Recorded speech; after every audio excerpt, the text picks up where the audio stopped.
हर जनपद में हमने 2-2 वैन इस रूप में उपलब्ध करवाए हैं जो साक्ष्य कलेक्ट कर सकें। अब ऐसा नहीं कि कोई व्यक्ति अपराध करेगा, पीड़ित भटक रहा है, कोई भी इस प्रकार का अपराध हो, कहीं दुष्कर्म के मामले आते हैं, कहीं पे आतंकी घटनाएं घटित होती हैं, कहीं पे कोई फायर करके स्टेट फॉरेंसिक इंस्टीट्यूट का गठन भी किया है। उसमें हमने अलग अलग पाठ्यक्रम भी तैयार किए हैं। 18 कमिश्नरी उत्तर प्रदेश में हैं। हर कमिश्नरी में एक लैब हो, उसके लिए हम लोगों ने 6 अन्य स्वीकृत करके वे आज निर्माणाधीन हैं। यानी 18 ये सभी लैब बन जाएंगे तो 18 लैब्स हमारे पास प्रदेश में होंगी।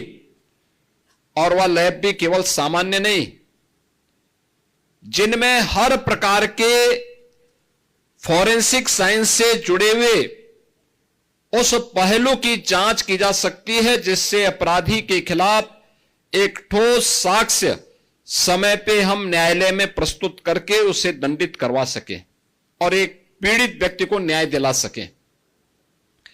इस अवधारणा पर आधारित यह व्यवस्था प्रदेश में लागू की गई और इसके लिए हर एक जनपद में व्यवस्था की गई कि वहां पे मोबाइल फॉरेंसिक लैब भी दिए जाएं। 75 जनपद हैं प्रदेश में। हर जनपद में हमने 2-2 वैन इस रूप में उपलब्ध करवाए हैं जो साक्ष्य कलेक्ट कर सकें। अब ऐसा नहीं कि कोई व्यक्ति अपराध करेगा, पीड़ित भटक रहा है, वर्षों वर्षों से वह तड़प रहा है, अपराधी मौज मस्ती कर रहा है क्योंकि उसके खिलाफ साक्ष्य नहीं है और इसलिए वह बच निकलता है।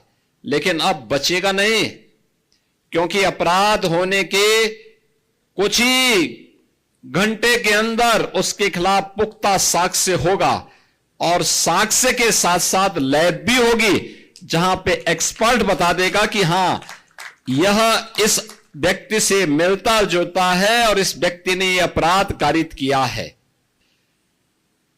वह कोई भी इस प्रकार का अपराध हो, कहीं दुष्कर्म के मामले आते हैं, कहीं पे आतंकी घटनाएं घटित होती हैं, कहीं पे कोई फायर करके अपने लाइसेंसी असले से फायर करके किसी की हत्या करने का प्रयास करता है। बैलिस्टिक जांच करने में बहुत समय लगता था, अब ऐसा नहीं हो पाएगा और डीएनए जांच की सुविधा भी अब गोरखपुर की इस लैब में उपलब्ध करवा दिया गया है। कोई भी व्यक्ति अपराध करेगा तो बच नहीं निकल सकता है और इन सबको जोड़ने के लिए उत्तर प्रदेश के युवाओं को इसके माध्यम से अधिक रोजगार प्राप्त हो सके, हम लोगों ने प्रदेश में लखनऊ में यूपी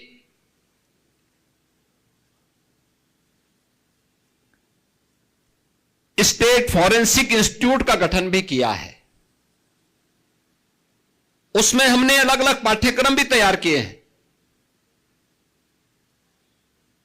सर्टिफिकेट कोर्स, ये जितने भी कलेक्टर होंगे यानी जितने भी कलेक्शन करने वाले तकनीशियन होंगे, उन तकनीकी कर्मचारियों के लिए सर्टिफिकेट लैब में जो लोग इसका मिलान करेंगे उसके लिए डिप्लोमाधारी और उस पर अपनी राय देने वाले उसके एक्सपर्ट डिग्रीधारी और उनके अनुभव भी इसमें काम आएंगे।